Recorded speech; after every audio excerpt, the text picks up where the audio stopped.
Hey there, history buffs and social justice warriors. Today, we're diving into the saga of Yasuke, the African guy who somehow stumbled into the role of a samurai in 16th century Japan. Yep, you heard that right, an African samurai. Buckle up, because this is going to be a ride filled with historical inaccuracies, cultural appropriation, and a generous sprinkle of modern-day virtue signaling, just what the internet ordered. So, let's set the scene. It's 1579, and Yasuke arrives in Japan with Jesuit missionary Alessandro Valignano. Picture this, a towering African man stepping off the boat during the Sengoku period, also known as the Warring States era. Political chaos, power struggles, and now apparently the first international exchange program for samurai training. How progressive. Enter Oda Nobunaga, the powerful daimyo with a thing for the exotic. Nobunaga sees Yasuke and in true woke fashion decides, hey, why not make this guy a samurai? Diversity for the win, because nothing screams feudal lord like a passion for inclusivity.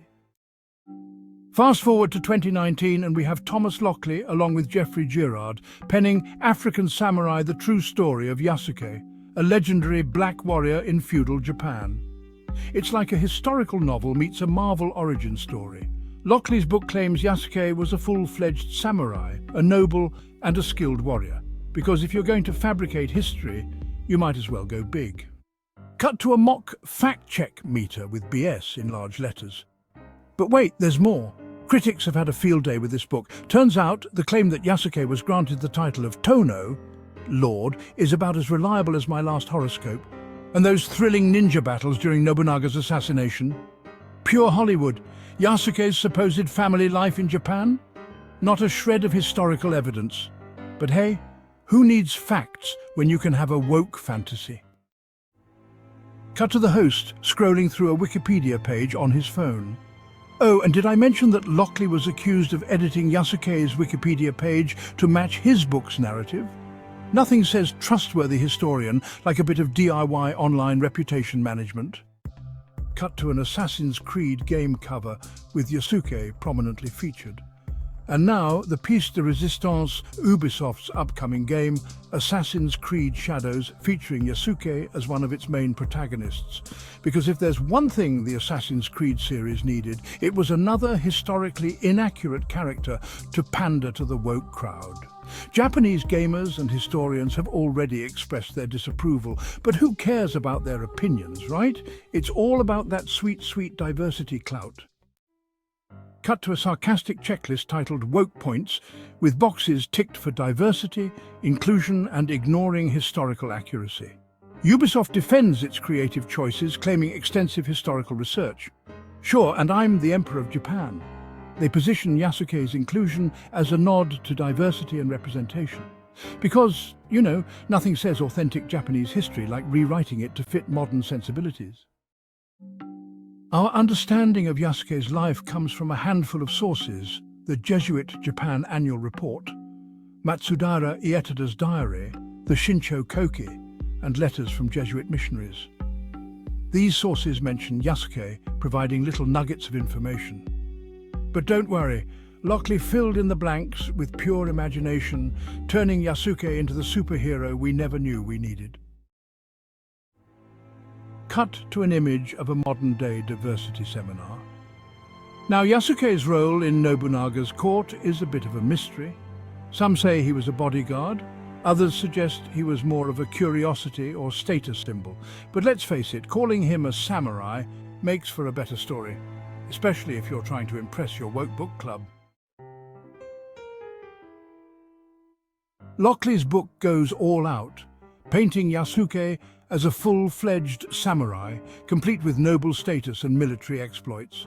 Because why let historical accuracy get in the way of a good narrative? Yasuke supposedly had a Japanese wife and children too, because nothing says immersive storytelling like fabricating an entire family. But wait, there's Backlash. Historians and cultural experts have called out the book for its historical inaccuracies. The claim that Yasuke was granted the title of Tono is unfounded, and those ninja battles? Pure fantasy. The supposed family life in Japan? Completely unsubstantiated. But hey, why let facts ruin a good story? And the cherry on top? Lockley allegedly edited Yasuke's Wikipedia page to align with his book's narrative. Talk about dedication to your craft. Nothing says integrity like editing public information to fit your version of history. And then we have Ubisoft's Assassin's Creed Shadows. Ah yes, the franchise known for its historical accuracy. This game features Yasuke as a protagonist alongside a fictional shinobi assassin named Nao. Because why not throw in more fictional elements? Historical accuracy is so last century.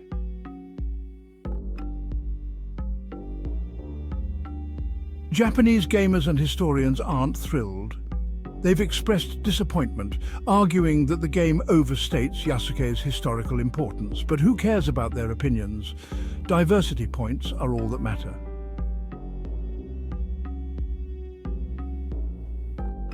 Ubisoft claims they've done extensive historical research. Sure, Jan. They defend their creative license by emphasizing the blend of fact and fiction, because when you're rewriting history, it's essential to remind everyone that it's just a game. Diversity and representation are their selling points. But at what cost to historical integrity? So what have we learned today, folks?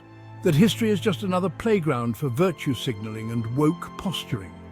Who needs accuracy when you can have a feel-good narrative about breaking barriers and celebrating diversity? Here's to Yasuke, the African samurai, a historical figure turned cultural icon, butchered by modern media for the sake of wokeness. Cheers to you, Yasuke. May your legacy be as convoluted as ever. Don't forget to like, subscribe, and leave a comment about how this video offended you. Until next time, keep questioning everything and trusting nothing.